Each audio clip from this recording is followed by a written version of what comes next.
What you've done, I've never met anyone else that has done this. I learned about an organisation based in Washington DC that employed detectives to go to the third world to use their skills to gather really damning evidence of, and in particular, the sex trafficking of women and children. One of my first operations was in Cambodia, and we'd been told that there was a village where there were very young children being sold. One was 7, one was 5, they were sisters. She was asking that you take her because that was all she could do to protect her little sister. It's awful, you know? And for a 7-year-old, like, God, they should never have to think like that. Suddenly we had a squad of armed police who worked with us to facilitate a buy bust. The youngest child I carried out of a brothel that day was 5 years old. That could have been your kid. That's someone's kid. Absolutely. Wow. We rescued a few hundred women and children, but we failed to rescue many, many thousands. Gary, how do you deal with that? I came back to my hotel room, I closed the door, and I just collapsed and sobbed for about 3 days. My life ultimately shattered, my marriage fell apart. That will always be one of the hardest days of my life. What is the journey of forgiveness?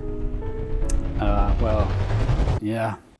I've only ever given trigger warnings once, maybe twice, in the entirety of this show. But today, you're going to sit down with Gary Shaw.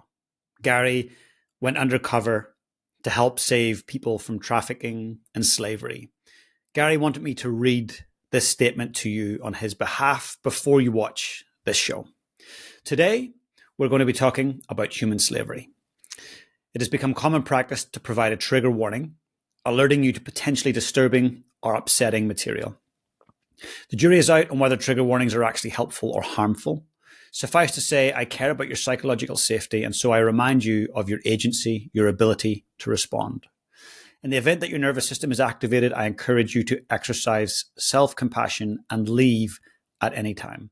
Having said that, I think there is a danger we conflate trigger warnings with anything that makes us feel uncomfortable or upset.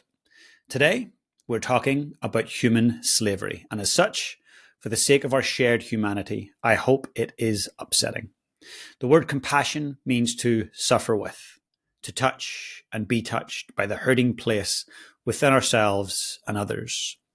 The shadow side of trigger warnings is they penetrate on an overly fragile view of human beings, unable or unwilling to stand amid tragedy. Standing in tragedy can be terrifying because it is that our heart is broken. But as author David White said, heartbreak may be the very essence of what it means to be human, as inevitable as breathing. Only a broken heart has the capacity to hold more suffering and greater joy. Nelson Mandela, Martin Luther King, Mother Teresa, Rosa Parks, all the great ones spent a lifetime amidst tragedy, their hearts broken open to a largeness that held the possibility of a better future. The great paradox of what it means to be a whole human being is that it necessitates being broken. As my favorite U2 song says, a heart that hurts is a heart that works. From a broken place is where the victory is won. So my invitation to you all today is to draw near to modern slavery and let your hearts be broken. Folks, that was a message from Gary Shaw himself. And now please sit back and watch the show unfold. The Lead on Purpose podcast is sponsored by NZ Mortgages. Learn more at nzmortgages.co.nz. Gary, a huge welcome to the Lead on Purpose podcast. Thank you. I'm glad to be sitting here with you finally. Likewise. I've learned lots about you in the recent months. My team have done lots of research on your journey. No, it's amazing. It's inspiring. It has the full circle of emotions, the full circle of aspirations, professionally, personally, spiritually. What you've done, I've never met anyone else that has done this. And what you've learned is something we can all learn from. So we're both sitting here in Christchurch at the minute. And if we maybe start your journey around that time, professional journey, you're a police officer here. I was. In Christchurch, New Zealand. Yes. As a detective, just at the Central Police Station a few blocks from here for a number of years. And that's, to me, when I look at where your journey took you, you started in Christchurch. I would never expected you to have done and experienced the things that you did. In that time, those formative years, What was it like to be a police officer? What did it mean to you? Well, first it was a childhood dream to be a police officer. It stemmed from my childhood desire to be a superhero and save the world. And in my idyllic mind, that's what a police officer does, and realistically gets the opportunity to do many times a day, to show up in situations of brokenness and disorder, chaos, wounding, and bring some sense of order and hopefully compassion. And that's probably where I struggled the most. While I wanted to be a policeman with all my heart, I'd initially been disqualified from applying. My eyesight, I wear contact lenses, my eyesight wasn't good enough, I was told, to join the New Zealand Police. So I went on a circuitous journey. I went to university, like most young people when they have no idea what they want to do. Did a BA in psychology, sociology. I just knew I wanted to work with people.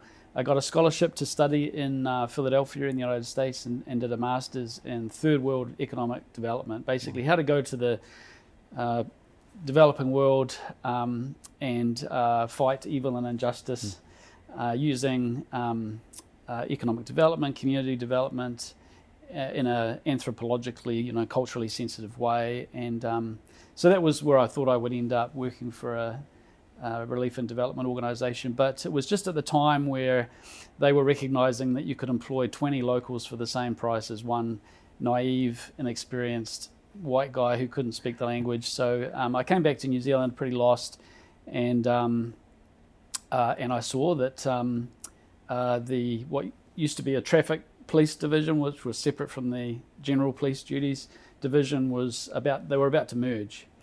And the traffic police did not have the same eyesight requirements as general duties police. So I joined the traffic police. 8 months later, they merged, and yippee! Amazing. And I was a police officer. What I didn't count on was because of that circuitous journey that I took, I had quite a sensitive heart, and while I loved the police work, I really struggled with police culture. Tell me more about that culture. What was it that you struggled with? This was back in the early 90s as well. Like I hasten to add that it's different now, thankfully. But it was a boys' club. So if you didn't play rugby, you didn't drink heavily, and all the things that go with that, you were in some squads in particular, you had to fight to be part of the team. And policing, I mean, it is a family of sorts, and certainly when you're out on the street, you rely on each other for your life sometimes. So I desperately wanted to fit in and have their respect, but there were things that really grated inside of me, that the internal bullying of females, of anyone that was different, basically. So you coming in as well, from the way that you did come in, you would have been quite different. You wouldn't have been one of the cool kids. I wasn't one of the cool kids. No. So it was challenging. Yeah, I bet. And obviously you didn't stay there forever. What was the kind of like the catalyst? Okay, enough's enough. I'm moving off. I've had enough of this. It wasn't so much that. I mean, I did love policing. I think I would have loved to stay there. And the culture, as I said, did change, did mature. There was greater awareness around, as I was leaving, greater awareness around self-care and other ways to deal with the fallout of policing. And I don't, all those things I've said about police culture, I hope don't come across as a blaming. You don't know what you don't know. And there is no other job like policing in terms of what you see each day.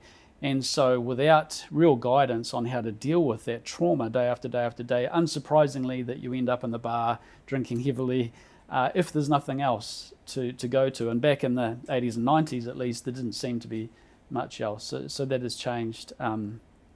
But I'd been in the police around 16 years, and I learned about an organisation based in Washington, D.C. that employed detectives to go to the third world to use their skills to gather really damning evidence of gross exploitation, human rights violations, and in particular the sex trafficking of women and children. And that's originally what broke my heart. That's what made me want to go and study at Eastern University in the United States in the first place. And so it just seemed like, that's why all this stuff has happened. This circuitous route. Looking back, I can use what I've learned in the police to go and still have this heart for these places in the world where there is no one to show up. In New Zealand, on the positive side, we have one of the most professional and largely corrupt-free police forces in the world, which is unheard of, and you discover that as you travel. Oh yeah, South Africa is probably an example. South America in many places an example. Absolutely. We're very different here. Yeah. So to take the best of New Zealand, and I hope not that I'm the best of, but to take the best of what I'd learned in my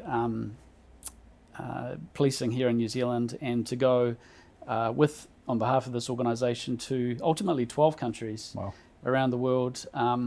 And I got to be James Bond. So my childhood dream, being this superhero, typically I would fly into a country, sometimes alone.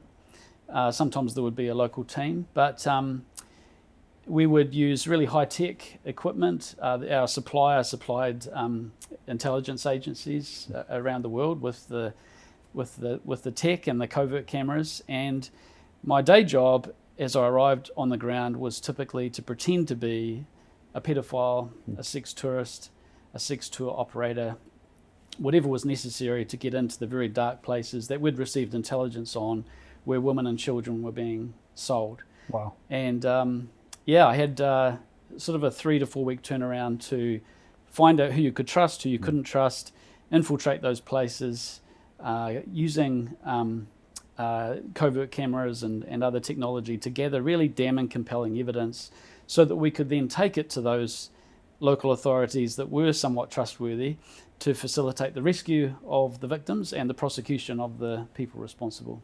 Highly complex, highly dangerous, volatile situation. But I want to talk a little bit about the psychology piece and the emotional piece.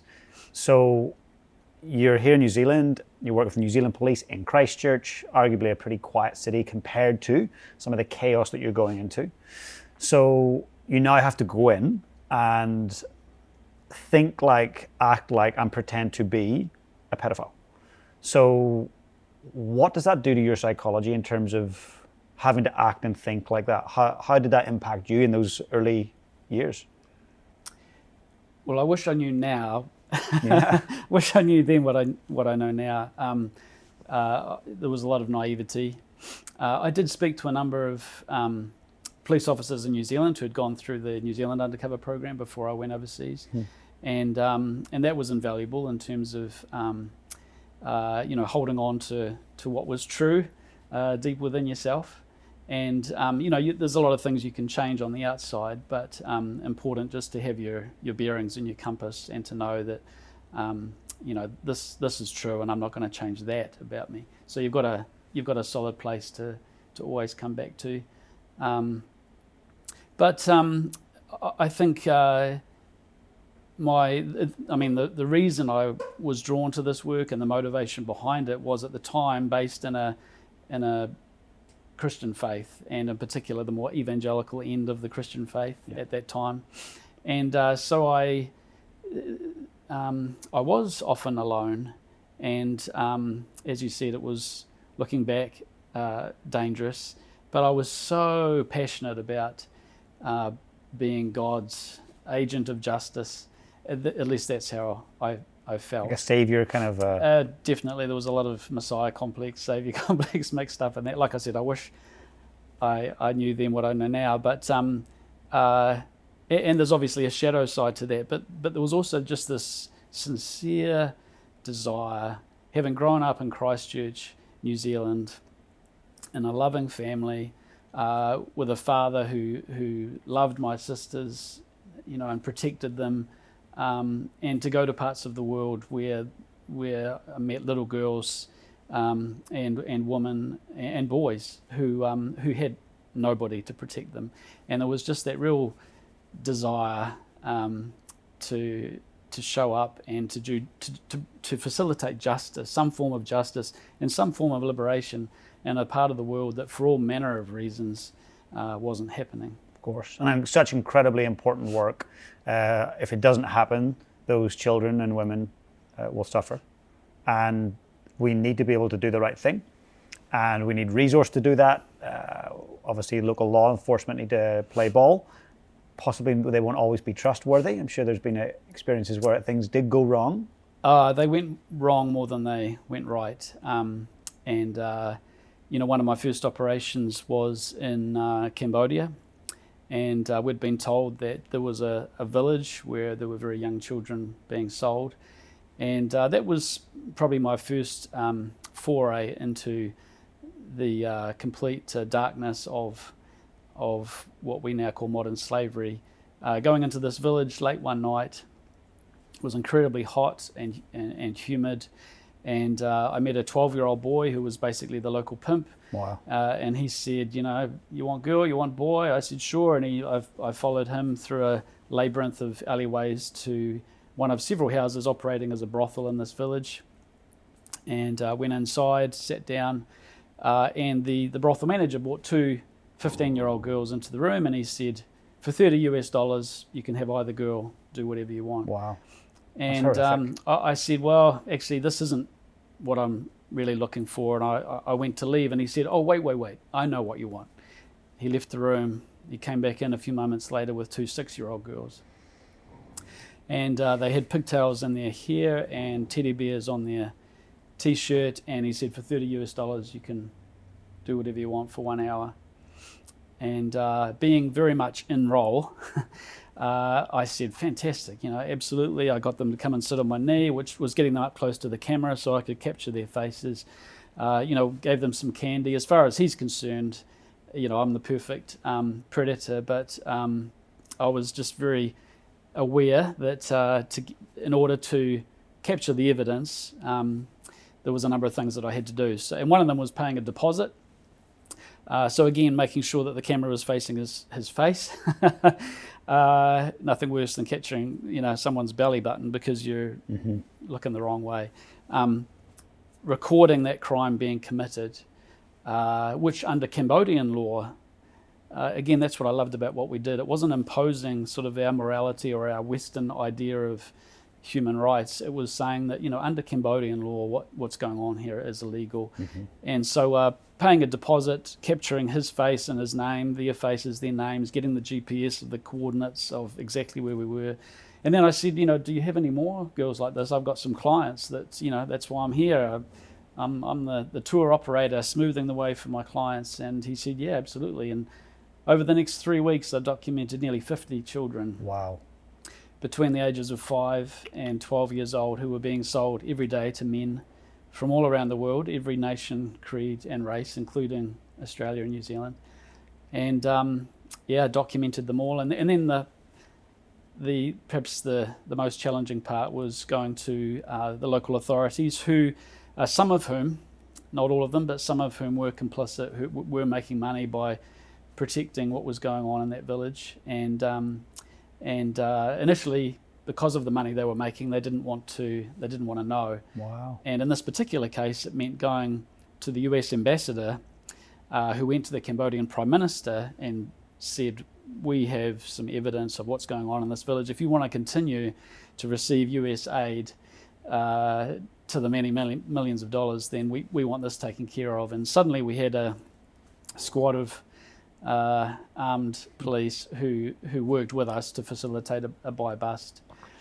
But again, as sadly what became very common in those parts of the world, everything that can go wrong often does go wrong. And the youngest child I carried out of a brothel that day was 5 years old. But of those original 50 that I had documented, only 6 were rescued, and I don't remember the 6. I remember the 44 plus that I didn't rescue. And you think that's bad, and then it gets worse. We subsequently heard that because those children's faces had been captured, we gave the copies of our evidence to the local police when we had to bring them on board and elicit their help. But because some of them were complicit, those images got out, and some of those children were permanently disposed of because I had taken their picture. Wow. Gary, how do you deal with that? Like, when you find that out, how do you come to terms with that? And like, that's horrific. Yeah, you cry a lot, and not in the moment. Obviously, when you're operational, as I described, in 12 countries, like, in the moment, I think just believing so much in what I did and what we were doing, and that faith aspect of it, I think greatly helped as well. I just begin each day on my knees, and usually at the end of each day as well. Just that this was too big for me and too dark, and so that certainly helped. Were you a dad at this stage? Yes. Okay, so that takes it to a whole other level of like, I've got an 8-year-old boy right now, and so you've been through 1-year-old, 2-year-old, 3-year-old. I'm up to 8, and the thought of anything like that happening to him, like, it shatters me. And I imagine, as you being a dad at that point, you would have connected and empathized with these children you were trying to save on a whole other level, because that could have been your kid. That's someone's kid. Absolutely. Wow. Yeah. I had to be careful as to how much I brought my family into what I was seeing and doing. But on our refrigerator back home in Washington DC, where we were living during this time, I put some of the images up, so that my daughters, who were 5 and 6, 4 and 5, 5 and 6 at the time, these are the girls that Daddy's going to help, kind of thing. So they could sort of understand why I was gone for weeks at a time. And the hard part was coming back, jumping on a plane. Within 24 hours, I'm back in Washington, D.C., pushing my own children on the swing, but my mind is still very much back in Cambodia. On the day of that operation, I was inconsolable when we kicked the doors into some of these buildings and they'd been tipped off and they were gone. Or in one case, I didn't have enough hands to hold on to all these children. And there were 2 little girls in particular that were on our refrigerator back home. And one was 7, one was 5. They were sisters. The first time I met them, the 7-year-old, I put a deposit down on both of them, for a future transaction. And so the crime is complete, and then I want to get out of there. But the 7-year-old stepped forward. She said something to me in Vietnamese. They'd been trafficked from Vietnam to Cambodia. And as we were leaving, I asked my translator, I said, what did that little girl say to me? And he said, she was asking that you take her because that was all she could do to protect her little sister. I mean, just hearing that, it's horrific. I don't know how you... And those 2 girls were the girls that I couldn't grab onto, and I watched them run out the door as they'd been told to, in the event that a police raid happened. And Wow. I never saw them again. I don't know if they were the ones, that were gotten rid of, so to speak. It definitely shattered me. I didn't know what secondary trauma was, and but certainly the work began to take a toll. We rescued a few hundred women and children, but we failed to rescue many thousands. And I didn't have I found my evangelical theology woefully inadequate for the experiences that I was having. And my life ultimately shattered. My marriage fell apart, and unsurprisingly, my faith collapsed under the under the weight of what I was experiencing as well. And it was the dark night of the soul, as they say. Yeah. Thank you for sharing that. I find it quite hard, actually. Be honest with you, I find it hard talking about it. It's awful, you know. And for a 7-year-old, like, God, they should never have to think like that. It's horrific to save the little sister. Wow. And then, I mean, I hesitate to go. You know, it's like I won't go to the darker places where, you know, we investigated people trafficking in babies and in organs, and then, you know, again, just when you think like this is as dark as it gets, you discover that human trafficking is only about 25% of what we call modern slavery, that the other 75% is largely made up of bonded labour, forced labour, often women, children, men, and the majority of them are buried in the supply chains of companies that make our lifestyles possible. The fast fashions, you know, as I say to people, if you have chocolate in your diet, a smartphone in your pocket, or a diamond on your finger, then you have slaves making your lifestyle possible. And you can go online and, you know, roughly calculate how many people in slavery in the world make your life what it is. I have approximately 33 people in the world in some form of slavery to make my lifestyle possible. Wow. And then you go one step further, and I'll stop here, because this is the reality of modern slavery, is that our entire global system relies on a very large pool of cheap, vulnerable, easily exploitable labour, without which our global system would not operate. Wow. And so it's confronting, it's sobering, and but I figure that again, if we're not bringing that into the light, if that's not a part of what we call economic growth and prosperity, then what we're creating is a sham and a facade on. You know, if we're in the Hunger Games, we're the ridiculous people in the capital. Yeah. I grew up like most of us watching TV series and movies about slavery, and to sort of recognize that actually we're the ones who are in the big estate house with the slaves making our life possible. It's hopefully it is upsetting. It really is. Hopefully it is upsetting. And the reason it is, like, I find it so confronting is because out of sight, out of mind. You know, like when you don't see something going on, it's not going on. And slavery, I remember reading about slavery, and that happened, and it was, you know, slave ships, and that doesn't happen. I think most of us are naive in thinking the world's a great place. It's, you know, we always hear it's never been better. For humans, like this current age, it's actually never been better. And so it's very easy to go, there's nothing going on that I should be worried about. And I go into my H&M, or what here in New Zealand, you go to your Glassons or your Uniqlo in San Francisco, and you get your $12 t-shirt. Like, oh, this is great for me, but who's it not great for? Yes. Same with our iPhones or our Samsungs. Cool, this is so convenient. But you're right, like we don't know, we can't trace it back to who's being abused, trafficked. And to think about it for a second, the majority of our listeners come from Western world countries.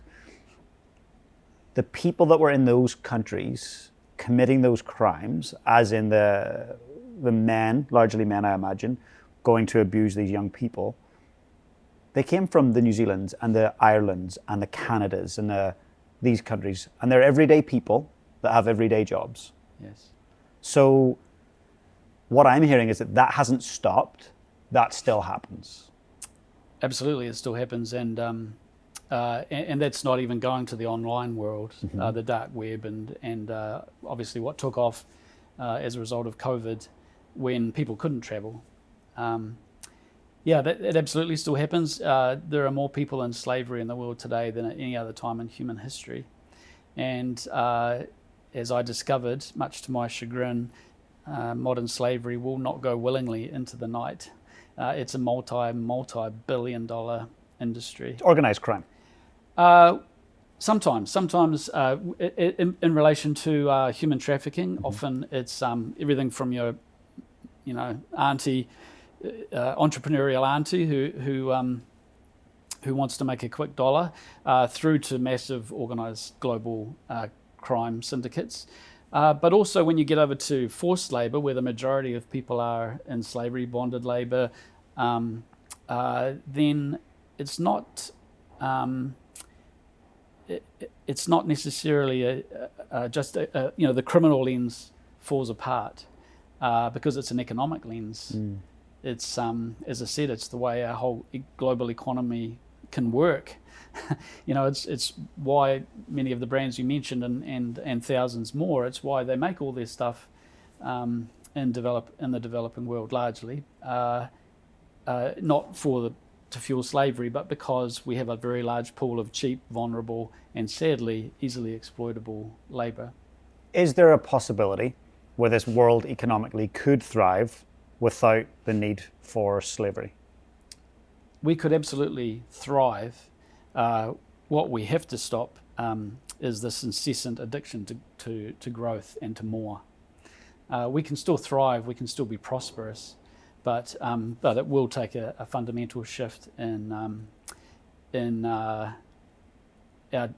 greed, basically, our incessant desire for more, for better, which again comes back to I don't say that as a shaming, naming, blaming kind of thing. It's just comes back to the human wound that we all carry, that we're all ultimately insecure and afraid, and we think that if we have more stuff, then we're going to be more secure.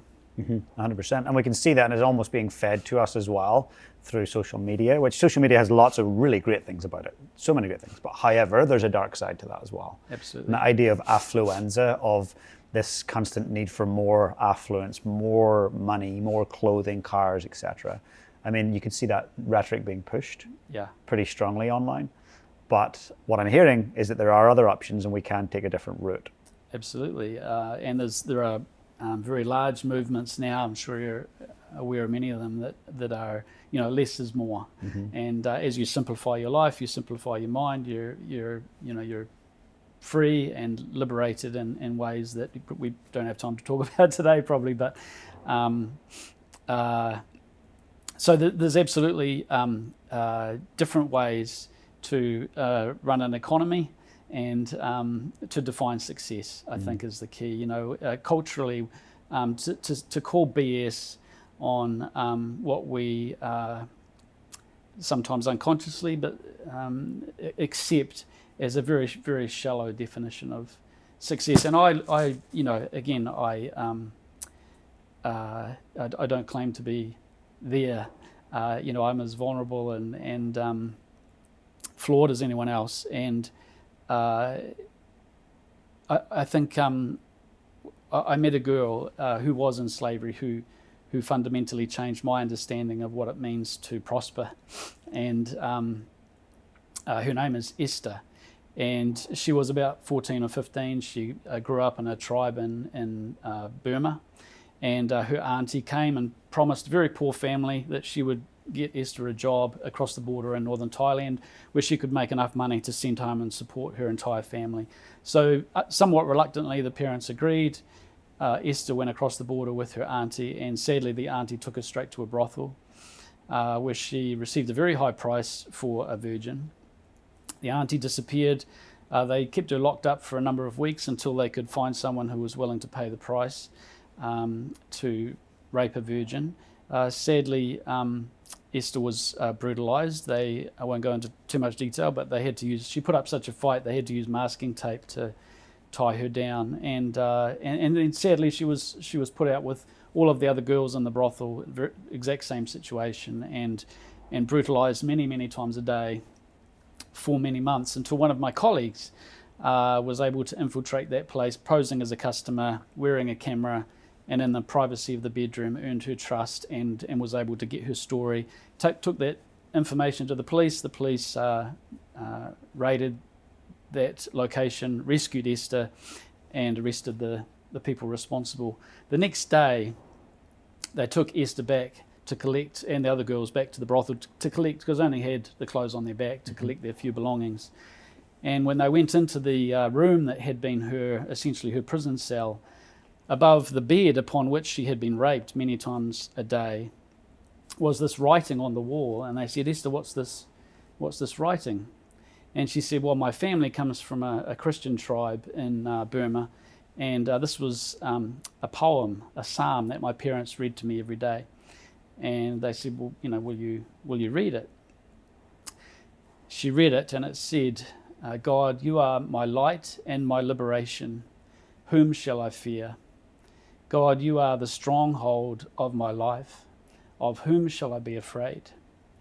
When evil men advance against me to devour my flesh, even then I will trust that you are good, that you are for me, and that I am loved. This teenage girl, who I subsequently met, just one of the most courageous young women I've ever met. And that statement, not so much a religious statement, although I'm sure that was part of it for her, but an ontological statement, or a statement of what it means to be human. That somehow she had tapped into what Viktor Frankl discovered in Auschwitz, what Martin Luther King discovered in a jail in Alabama, and what Nelson Mandela discovered in a prison in Robben Island, that the circumstances of our life do not have the ultimate authority to define and to name who we are. And she had gone deep, and in the midst of her slavery, she had found that place and was liberated long before she was set free. Wow. And when my life subsequently fell apart and shattered, her story and her example and became my inspiration to find that same, to seek it anyway, to trust that when your life does shatter, that there is a ground that's solid upon which you can stand. What an amazing young woman to have that ability to see a picture the way that she was able to see it. It would have been horrific to be in her shoes, and for her to be able to do that and get through that with that kind of perspective, well, it's unbelievable. And for you, I imagine, doing this work, this important work, this heroic work, there would have been potentially some kind of, we talked a bit about earlier, God complex. Like, I'm here, I'm James Bond, I'm here to save the day, like, let me in, I want to get it done. James Bond for Jesus, that was me, yeah. There you go. James Bond for Jesus. Yeah. Right, that must fill a cup, that must be fulfilling. The dopamine rush, the serotonin, all these feel-good things, and almost addictive in terms of, I'm in it, but I want to be back home with my family, but I'm in it doing my thing, and I'm here. God, I made a difference. You head back home to normal life, there'd be a dopamine dip, and like, hey, I need more, like I need another rush, let's go. How did you manage to navigate that? And I guess to some degree you struggled, because the divorce, I imagine, was a lot to do with the work that you were doing. Absolutely, yeah. I struggled. I dealt with it by not dealing, very imperfectly. As I said, there's a lot of that I'm grateful for in the evangelical tradition that I was a part of, but there was a lot of toxic theology, which my ego loved. To your point, right? That I was God's agent of justice, and we were told, you are God's plan A, and there is no plan B, which my ego loved until plan A collapsed and burned, and I failed more times than I succeeded. And then, as in the example I described, what do you do if I'm God's plan A and I just failed to rescue those little girls and there is no plan B? WTF? Like, what does that mean? And what a weight on my shoulders that I'm God's plan. But that was the weight that I was carrying. I didn't know about self-care, self-compassion, none of those things. And as you said, things came to a head after 4 years of being James Bond for Jesus. I was on my very last deployment, and by this time I'd started to believe my own press, that I was a superhero. And I bought I was in Jamaica. I bought a woman who had been trafficked from Ukraine. She had paid off her debt. She was now working for herself out of this bar, but she had great intelligence. And, I paid for her time. She came back to my hotel, recorded her story. And then I said what I often said, I had to make up some excuse every time. And those excuses were varied, by the way. Sometimes I'd say, I'm from New Zealand. We don't have sex. not on the first date. I just want to get to know you. That's why we're a small country. Other times I just say, look, and that's what I said in this case, look, I've just broken up with my girlfriend. I really just want some company. Look, give me a massage and I'll take you back. She was very good at massage, and one thing led to another, and we had sex, and I could not believe it had happened. I was, obviously looking back in hindsight, now I wonder how it took 4 years for it to happen. But I took her back to the bar. I came back to my hotel room. I closed the door, and I just collapsed and sobbed for about 3 days. And as I said, that was one of the factors. Wasn't the only factor, but that was one of the factors.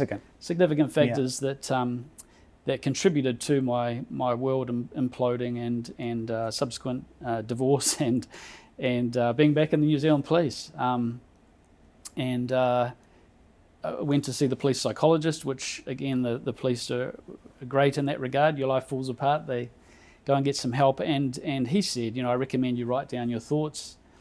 I got carried away and wrote a book, which was very cathartic. And I suppose it was during that process that I started to deal with 4 years of not dealing with, and that led to starting a New Zealand organisation, doing the same sort of work, but hopefully learning from our mistakes. So making sure that staff were well debriefed, that the partners and spouses were included in the decision making and in the field operations, that self-compassion, self-care, talking about shame and all those deep wounds that I'd been oblivious to previously.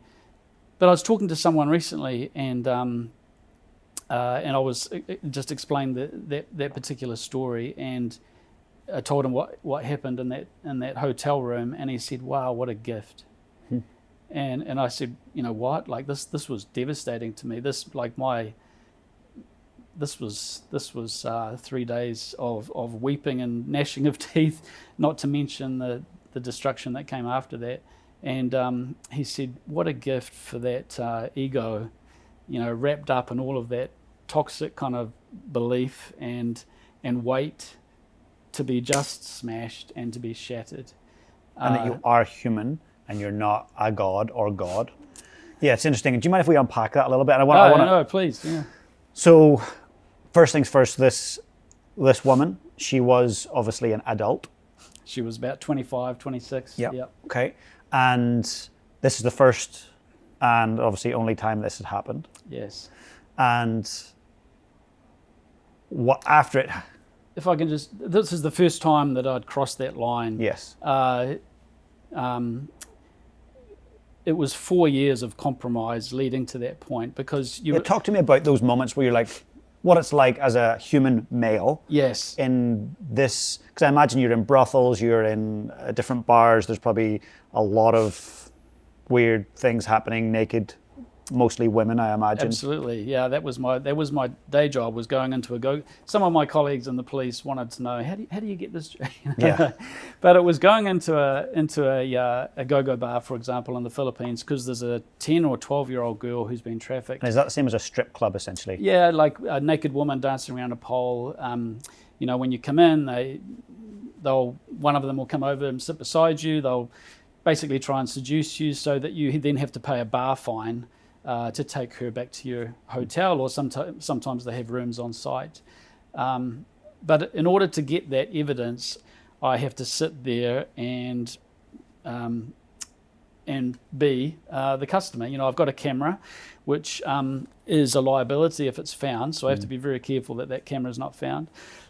And but I've also got to pretend to be, like all the other guys around me, really into what's going on. And as a male, with any kind of red blood cells, you're surrounded by many beautiful young naked women who are doing their best to seduce you, including coming and sitting on your knee and pushing their breast into your face and putting their hands, and you can redirect to a certain degree, but your life also depends upon being convincing. And so, there'd be moral compromises all along the way in order to get that evidence. And, one case in Johor Bahru, southern Malaysia, I infiltrated a brothel where there was more than 100 women from 7 different nations that had all been promised jobs in teaching, waitressing. They'd arrived, their passports taken, raped and brutalised, locked up in this factory-style brothel. And they'd sent some American investigators who weren't able to get in. They sent a couple of Thai investigators. They were turned away.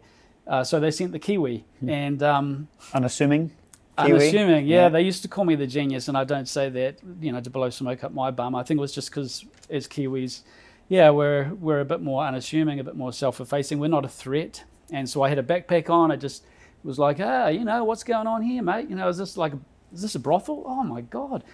And come on in and gained entry.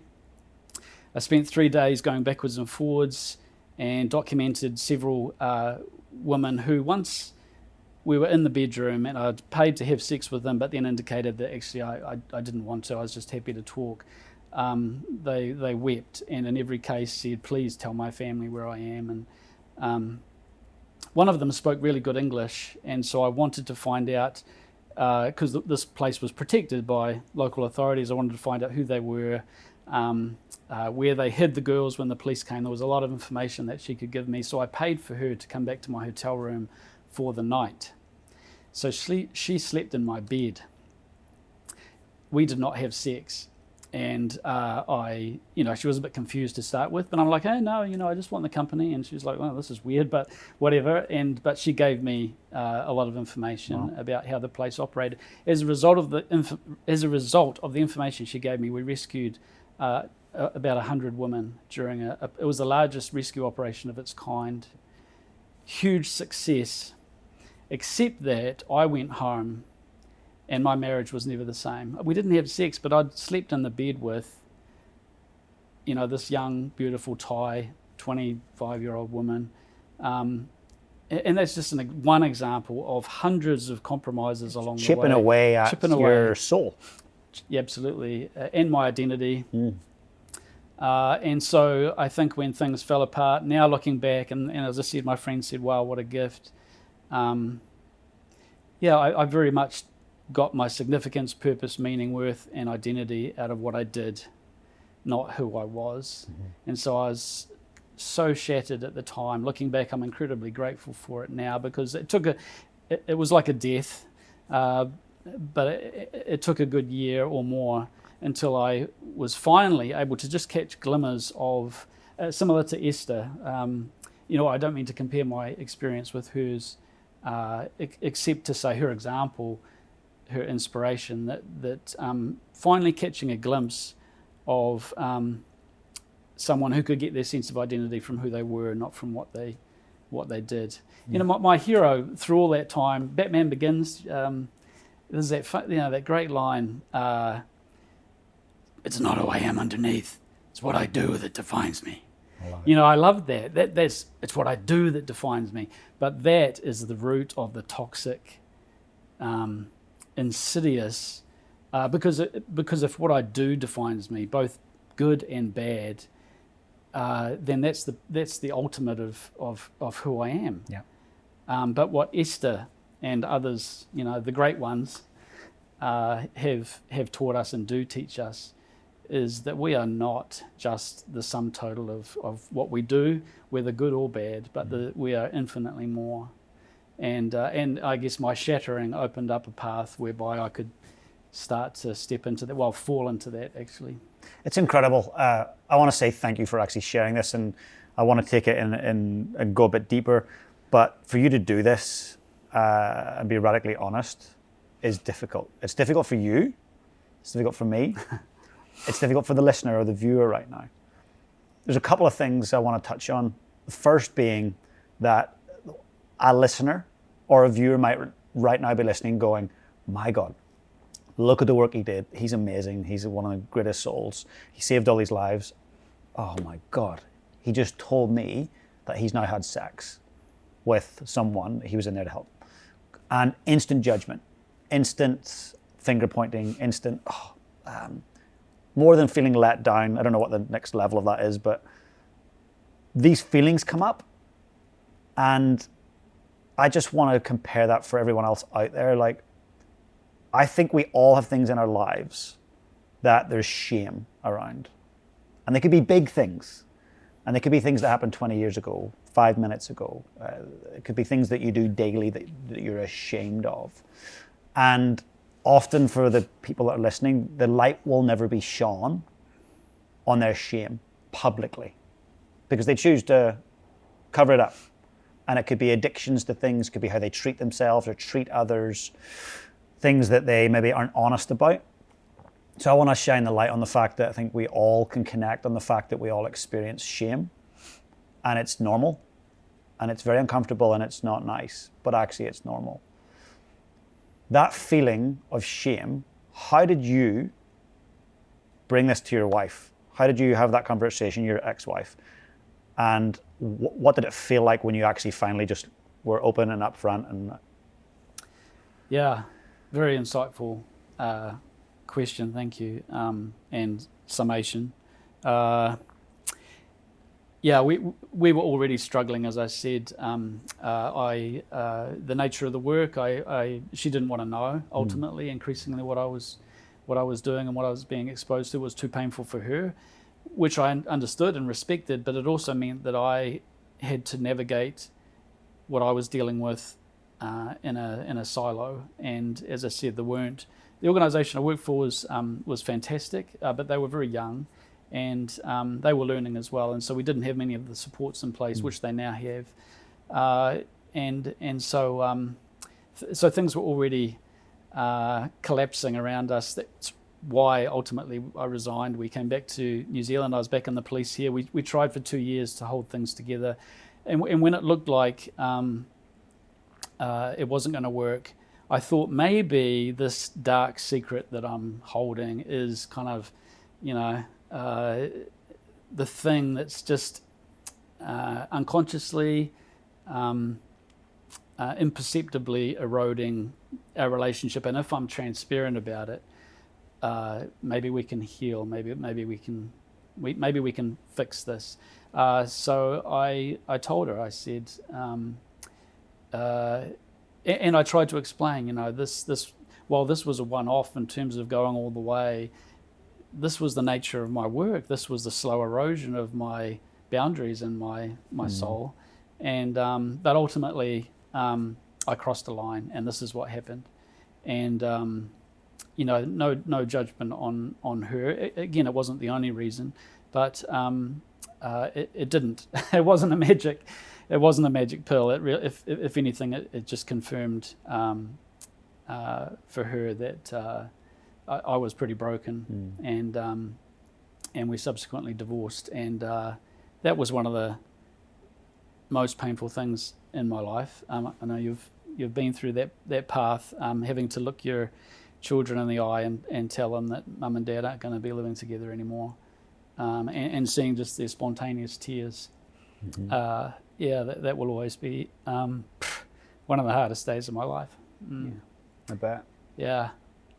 And then beginning that long journey, or continuing that long journey rather, of healing and as you said, shame. Brene Brown became one of my heroes. Her work just around, as you rightly said, like we all have shame. It just looks different. Yeah.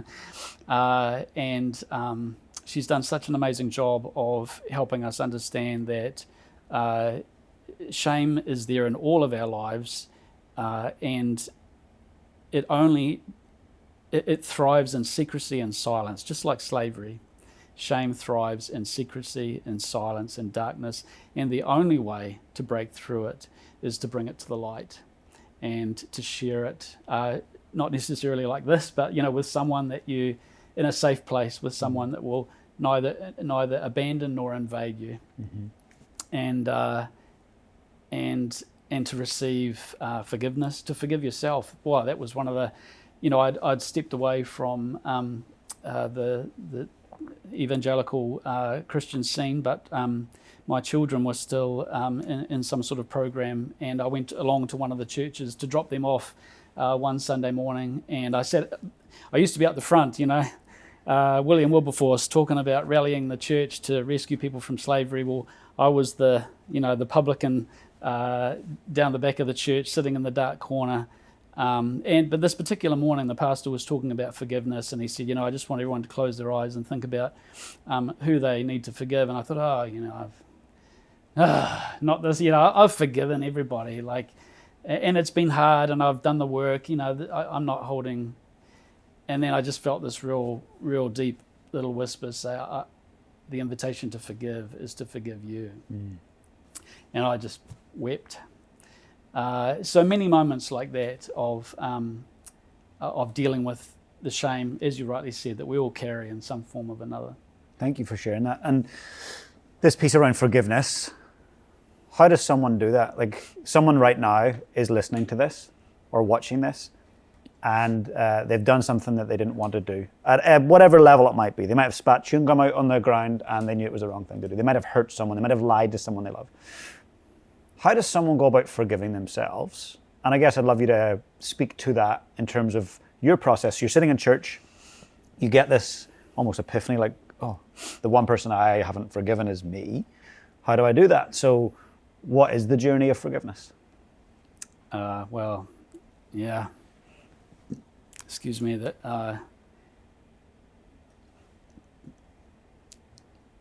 I don't fully know. I think to say that I knew would be hubris, would be arrogance, because everyone's journey is different, and the wounds are all different, and they look different. I mean, leading up into this point, like I said, I'd had to journal and essentially write a book about my experience. I'd had to sit with a lot of people in whose company I felt accepted, that as I said, held safe space for me, that I'd confided in, that had forgiven and welcomed me, and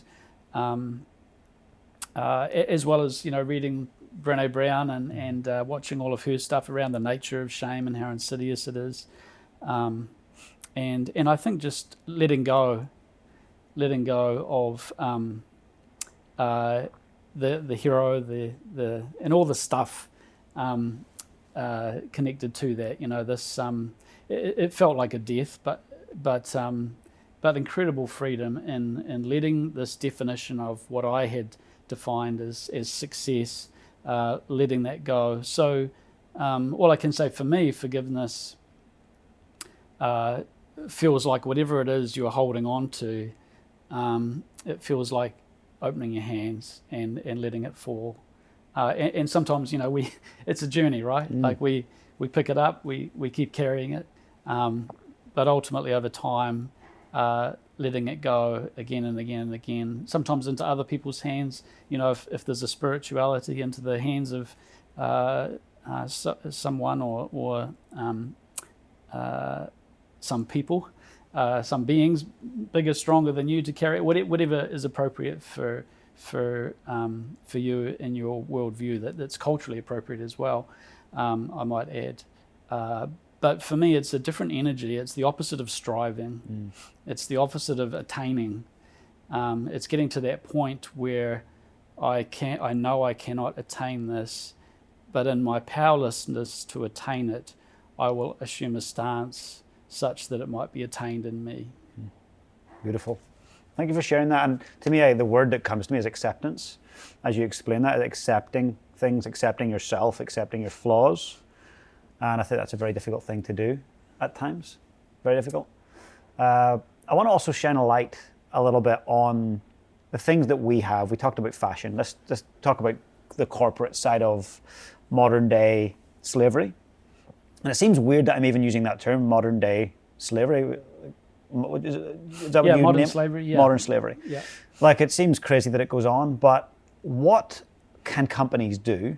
Actually, let's go the opposite side. What are companies not doing right now that they should be doing to try and remedy this? So in the sustainability space, ESG, environment, social governance, modern slavery, UN Sustainable Development Goals. There is a global movement which has so much wonderful, amazing people doing incredibly good work in it.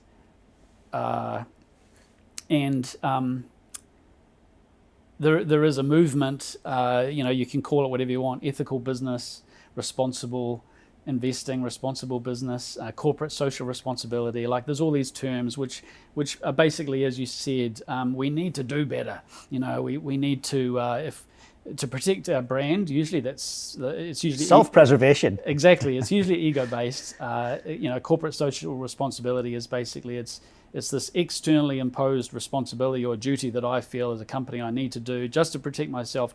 So I don't want to be on the front page of the paper like some big brands over the last 20, 30 years because slavery was found. And so it's self-preservation.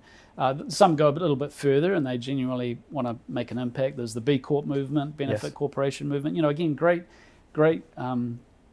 work. I think for having spent the last 7 years in that corporate sustainability, ESG, modern slavery space, from my perspective, there is it's not so much what companies need to do, although there are things certainly that could be done, but it's a different way of. It comes back to redefining success, because you can be a B Corp, you can be a ethical business. But fundamentally, it doesn't necessarily change your culture one bit. It doesn't change your bottom line and your ethos as to why you're in the marketplace one bit. And ultimately, growth at all costs on a finite planet is still your modus operandi. And in modern slavery, the unfortunate necessity of making a profit. And I think one of the most hopeful movements that I've seen in the last few years is the inner development goals, created by many of the same people who created the Sustainable Development Goals, in recognition that we are not going to achieve any of the UN Sustainable Development Goals, not because we lack the science or know-how, but because we lack the internal development, the inner development as human beings. We don't have the courage. We don't know how to define ourselves, similar to what I said earlier, by first of all being, not doing. Our definition of success is so caught up in more and in growth at all costs.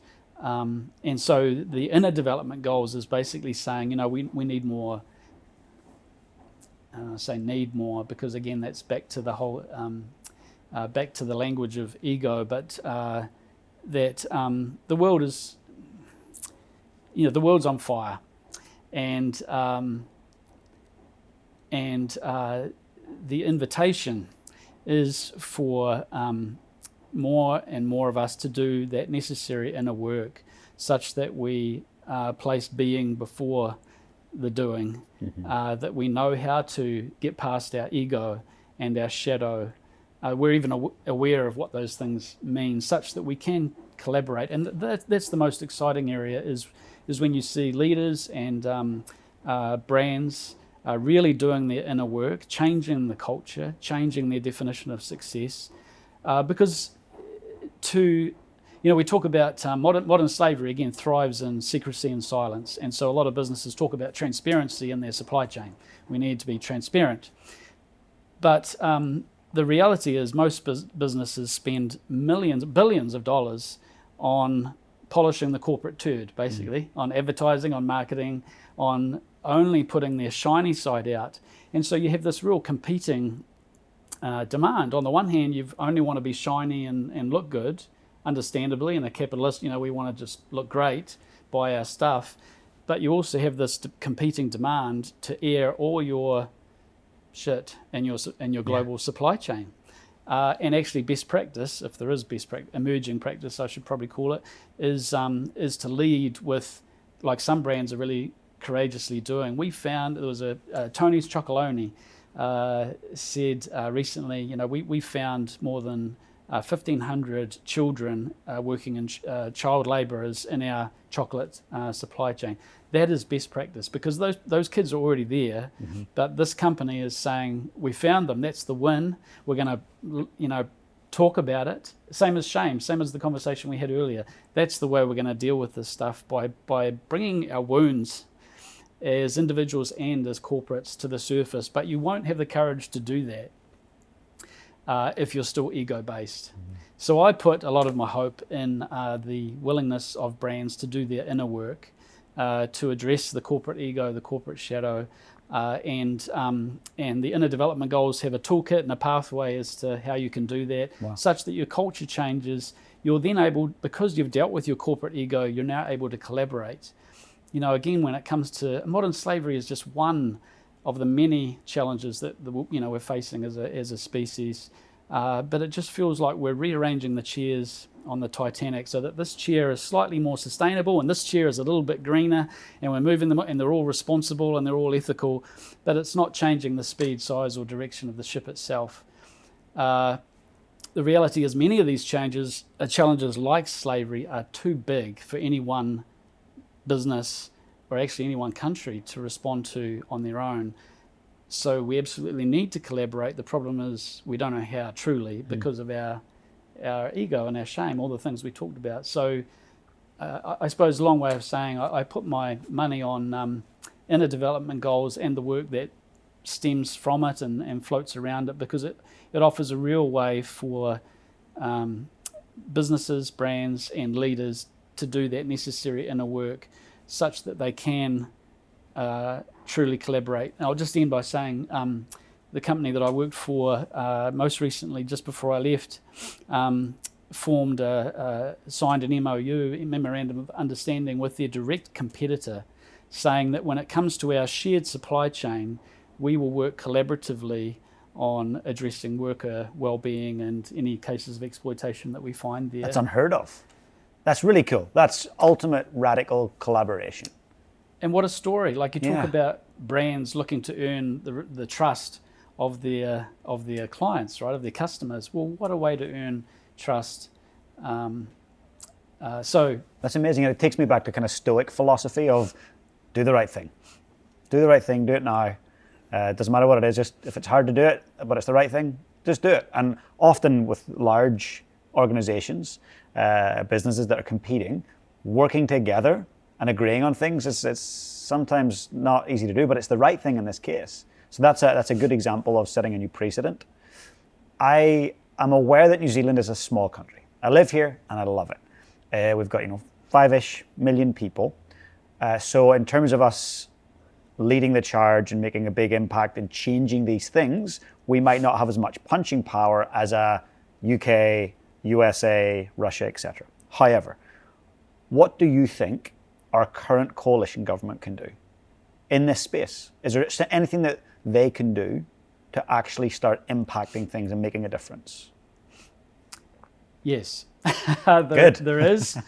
And I still have hope that they will. I was on the Modern Slavery Leadership Advisory Group, which was a group formed under the previous government from a range of business, private sector, investment, union, NGO, Human Rights Commission, tertiary sector, bringing people with knowledge and know-how, hopefully, or some sort of, what could be called expertise in the modern slavery space, to create legislation that was culturally relevant, that fit the New Zealand context, that wasn't demanding, but that was actually positively framed. In other words, we were going to be the first country in the world that many other nations have done great work, like the UK, like Australia. They've created a UK or Australian Modern Slavery Act, which is great. Do we have one? We don't. New Zealand doesn't have one? No. Okay. So this group that I was a part of was working to create a New Zealand version of that. And I think what I was excited about was rather than frame our response by calling it a Modern Slavery Act, in other words, framing our response in terms of what we're against, we were going to positively frame our response in terms of what we were for. That's powerful. So the draft version said the Freedom, Fairness and Dignity Act, or something similar. So that when we went out to the private sector, for example, it wasn't something onerous that they reluctantly felt obliged to adhere to, like a Modern Slavery Act. It was something that they already internalized because they're part of this culture. The freedom, fairness, dignity, that's what makes us New Zealand. Yeah. And so this is something not that we have to do, but something we get to do. And that was going to be the framing.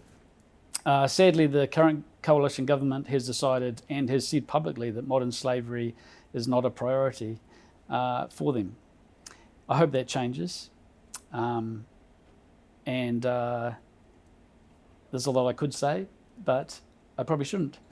Why not? Well, I think I've hopefully what I've said already about modern slavery. I'll share what I said publicly and in writing to the Prime Minister, actually. Yeah. That any kind of I understand the drive to balance the books and to focus on, quote, cost of living and inflation and economic prosperity. But as I said earlier, any kind of prosperity or wealth that we enjoy in this country, if it is built on the back of slavery, what kind of prosperity, what kind of life is that? What kind of culture are we building? And what kind of nation are we identifying ourselves as if on the one hand we say our economic, like our little New Zealand bubble, our economic prosperity and growth can be achieved at the expense of people in slavery. We're no better than the slaveholders in 1800s Mississippi, Yeah. or elsewhere. I could expand the metaphor, but you know what I mean. Get it, 100% get it. And have you given up in terms of trying to influence them, or is this a lifelong mission of yours? I wouldn't say it's a mission because I'm done with missions. Right, that's fair. Yeah. No, I think the moment something again becomes a mission, then again that's where the That becomes that God complex thing exactly, again. Exactly. Hero it's my mission. Right. Yeah. Not that having a mission is a bad thing always, but for me, I've got to carry it lightly. Yeah. So I wouldn't say it's a mission. I hope I have something to offer in this space, and as long as I do, then I will continue to put myself out there as currently, at least my website says, consultant, keynote speaker, corporate training. So in the modern slavery, sustainability Incredible. space. Well, I know of many large corporates and organizations that have hired you and have loved you. I haven't heard you speak on stage yet. Personally, I've watched you on videos and it's been amazing, but I've heard great feedback from people that have been in audiences. So I am going to make sure that the team puts in the show notes all of your socials, your website, so that if anyone is interested in connecting in, to hire you, to explore where you're headed, or to try and help you on what you're trying to achieve, then I'll make sure that they can do that. Thank you. No, pleasure. And before we wrap up, a couple other things. So this book, I'm a journaler and I love journaling, and it's very cathartic and it's a process, and I get all my emotions and ideas out onto the page. And it sounds like this book was a very cathartic process for you. So what was it called, and can I buy a copy? You can.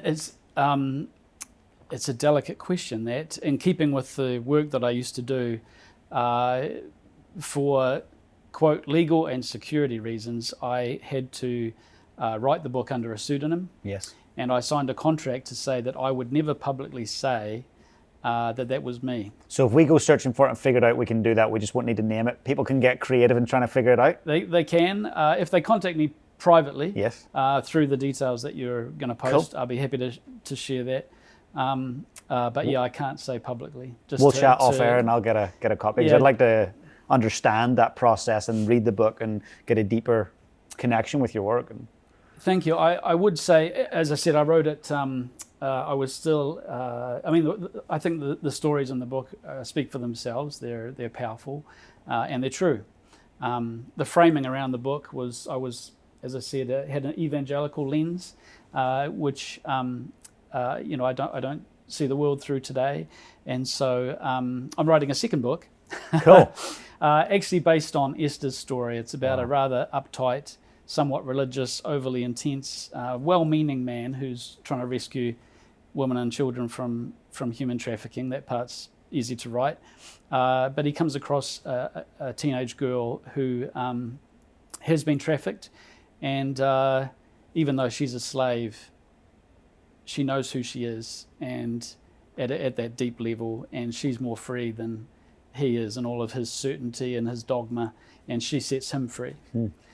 So it's fiction. I think it was C.S. Lewis who said, story has a way of getting behind the watchful dragons of our mind and getting into the heart. And the first book I wrote, because it's a hard read because it's non-fiction, it's true. It's just these story after story. So by writing a fictional account, and I hope it's more accessible and that it moves people at the heart, not logically. I learned the hard way that just because you share facts and information about slavery and it doesn't necessarily move people. But story has a way of touching the heart and hopefully transforming lives. I agree. Well, I can't wait to read it. Best of luck with the journey of running it. I know how difficult that can be.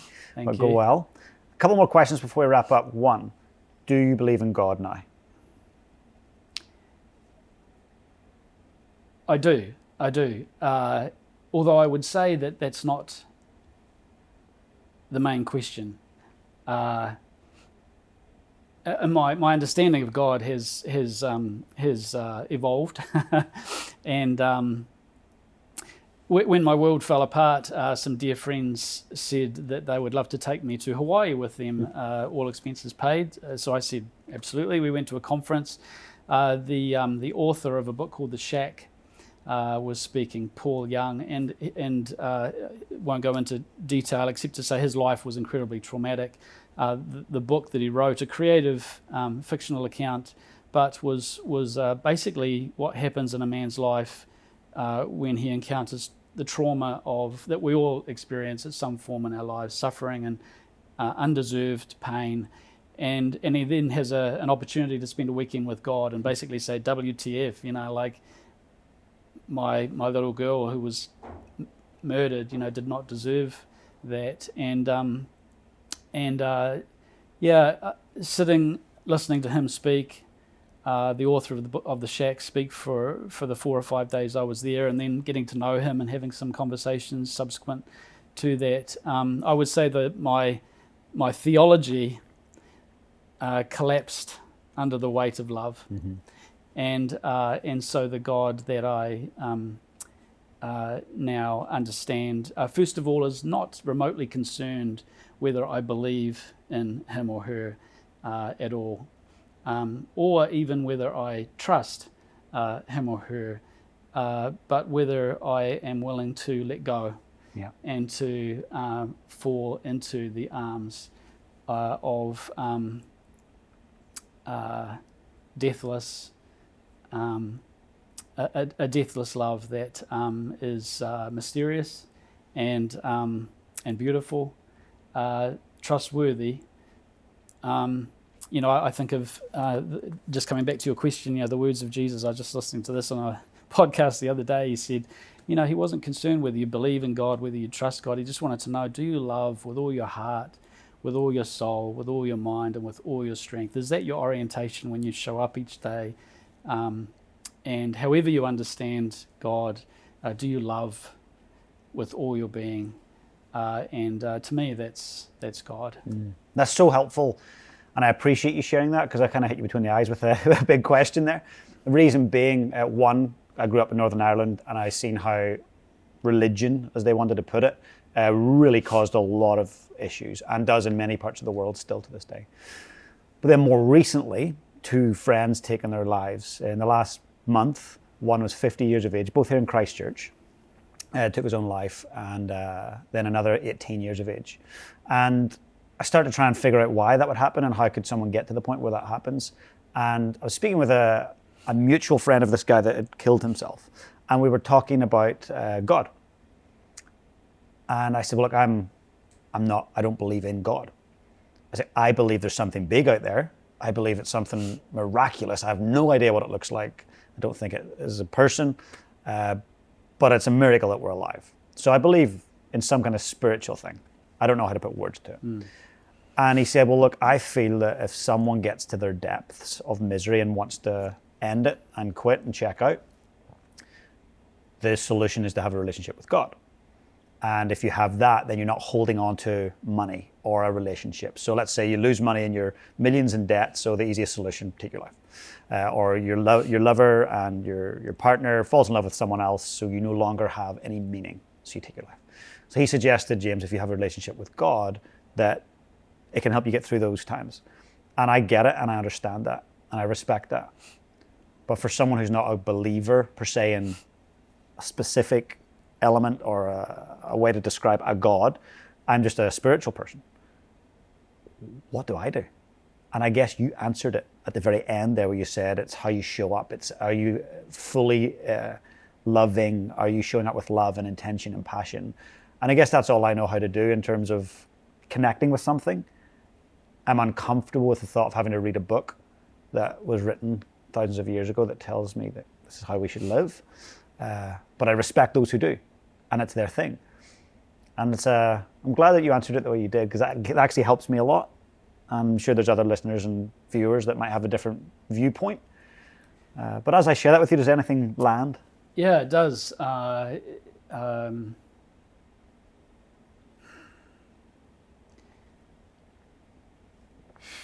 Wow. So many places to go, but I think there is really toxic, and you've described it, you've touched on it, and I've experienced a real toxic, unhealthy religion. I mean, we look at many places in the world today, it's such destruction and devastation, corruption in the name of an unhealthy understanding of, and a tribal understanding of God. And I think that's what I turned my back on, was this this kind of monster in the sky. Actually, I brought a poem with me that might that really has helped me, because I used to adhere to, and I think this is the kind of tribal religion you're talking about, where there's this monster in the sky who basically would who says that, you know, in order to be in, you've got to believe these things, and each faith, each denomination, each religion has their own little, you know, at an unhealthy level, has this list of things so that we can decide whether you're in or out, and we decide whether you're in or out. And I think what I've fallen into through the experience that I've described is, you know, my dad was the kindest man I know, and I know he would never turn his back on me no matter what I did. And I think many religions would have me believe that my dad is more loving than God. I think so the universal, and I use that word intentionally, the universal love of a God who includes everybody. It's either everybody or God is not worthy of the name. Yeah. And long before there was a printing press in the last few hundred years, there is creation, and that is the original Bible, right? The original Word became flesh through creation, and all of us are a part of that by the nature of us being here. In other words, we're all children of God, and it's not something we need to earn. There's no believer meter that makes us a believer if we somehow get to, do I believe enough or not believe enough? There's been a lot of corruption, in particular in the Christian. That's what I can speak to, I suppose, with not with any authority is the wrong word, but experience and was it 313 AD when Constantine co-opted Christianity? This underground life-giving movement of non-violent, generous, forgiving, peaceful, loving, inclusive people suddenly became co-opted by empire and by colonialism and by state. And so we could argue that since 313, the message has been woefully diluted, corrupted, and translated to meet the agenda of certain people. But the original message is what still breaks my heart in the best way possible. But I'll read you this. Yes, please do.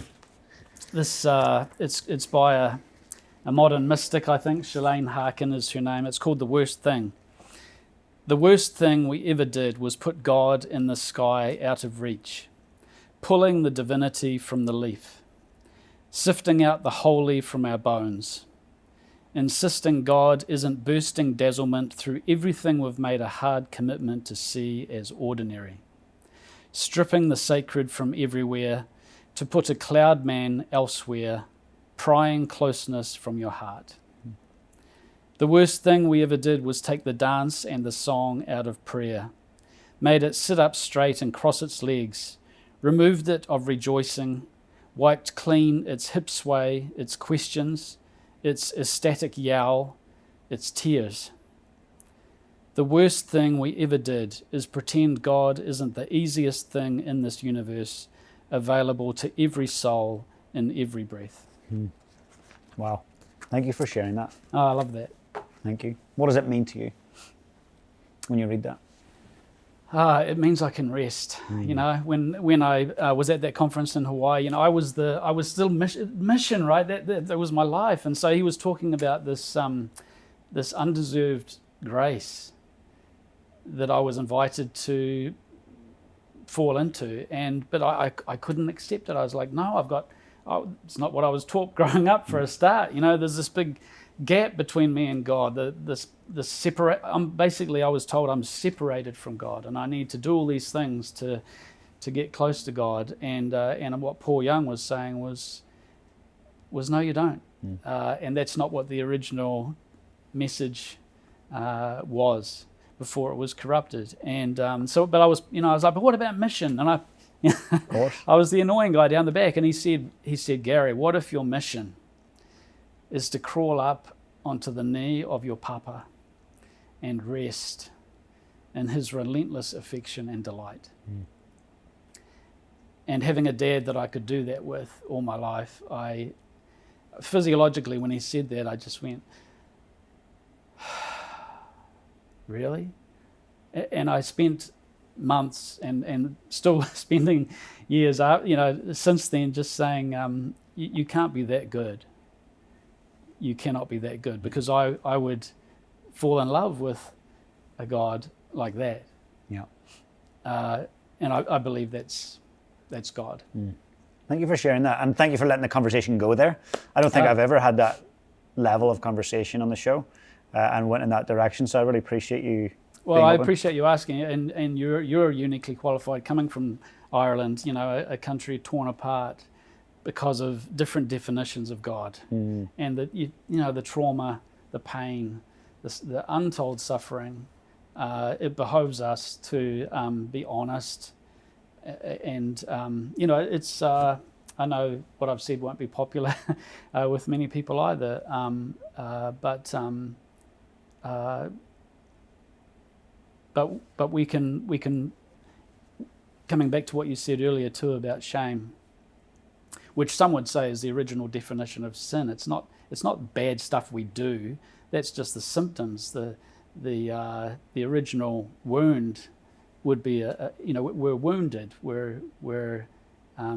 And so it's a healing, not a judge metaphor that many are quick to go to, but rather it's a wound that we carry, and into that wound, in fact. And I suppose this is what I would say about if I have a philosophy now, a way of approaching life, it's the wound is the way. Love that. The wound is the way. It's in our wounds that the greatest transformation happens. It's in our wounds that we are most vulnerable and precious and held. That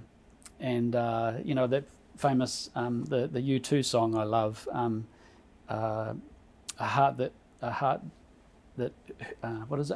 hurts is a heart that works. A broken place is where the victory is won. And if we just had the courage individually and collectively, and I'm not saying I have that courage all the time, I don't, but to go to that wound and to let it have its way with us, we would be transformed human beings. We would see each other in our wounds that we share, Jewish and Palestinian, Ukrainian and Russian. We would see each other as wounded and the same. Because we are. Because we are. It's interesting, we've got mutual friends in Matt and Sarah Brown, and that's the work that they do, is the healing. And what I took from them and their amazing book, She Is Not Your Rehab, was you get to pass down one of two things to the next generation. You get to either pass down wounds or wisdom. The choice is yours. And I think the only way to pass down the wisdom is to go into the wound and try and heal the wound. And I think there's many different modalities and ways to do that, but it starts with, I guess, self-awareness, acceptance, letting go, as you talked about. You've shared so much, and I feel like this is not our last conversation. It's the first of many. But I'd like to ask you one final question. So if we were to fast forward many years into the future, you're highly aware that it's your very last day here on Earth. Someone very young comes into the room who you love, and they say, hey, how do I go about leading my life on purpose? What would you say to them? Hard to go past what I just said, but maybe saying it differently. Don't run from suffering, embrace it. There's a lot of great secret sauce hacks for life out there, and they have value and they're good, and they take us to the those goals that we have, starting with why. It gets us to the horizon of our life.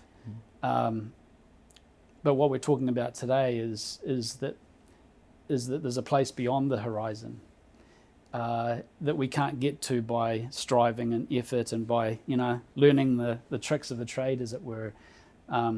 We can only be taken there. We can only be carried there. Which is a letting go. Would this be a good time to share what I would love to, yeah. So for those that are listening or watching, there was an amazing piece that you shared right before we kicked off, and yeah, I would love you to share it right now live on air. It'd be amazing. Thank you. I was just saying I brought this just in case, because it's been singing to me lately, and it sums up, I guess, what we talked about. It's called Letting the Hero Die by Paul Weinfeld, and I'll just read a little bit of it.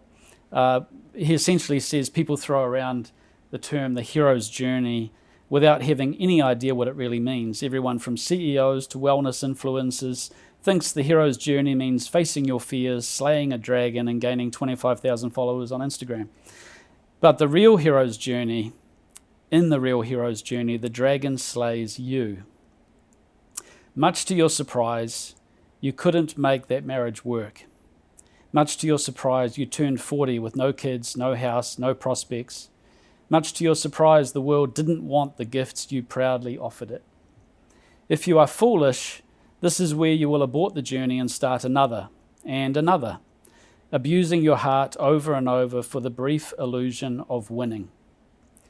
But if you are wise, you will let yourself be shattered and return to the village humbled, but with a newfound sense that you don't have to identify with the part of you that needs to win. Needs to be recognized, needs to know. This is where your transcendent life begins. So embrace humility in everything. Life isn't out to get you, nor are your struggles your fault. Every defeat is just an angel tugging at your sleeve, telling you that you don't have to keep banging your head against the wall. Leave the striver there, trapped in his lonely ambitions. Just walk away, and life in its vastness will embrace you. Really powerful. Thank you for sharing that. I'd never heard that. I never connected with that. As soon as you said it right before we went live on air, I was like, wow, we need to share that. So I'm really glad that you've brought that. And thank you for the work that you continue to do. Thanks for sharing a really open space today and going in all different directions and to a very deep level. I know that this will have impacted the listener today, and for some, it will have been triggering and challenging. For some, it'll be very inspiring, and others might have lots of questions. Others might want to get you into work with teams and organizations. And so I'm going to urge the listener, no matter how they're feeling, to reach out to you and let them know how this has landed for them. And I know that, as I say, it's not our last conversation, first of many. So thank you so much. Thank you, James. Thank you. The Lead on Purpose podcast is sponsored by NZ Mortgages. Learn more at nzmortgages.co.nz.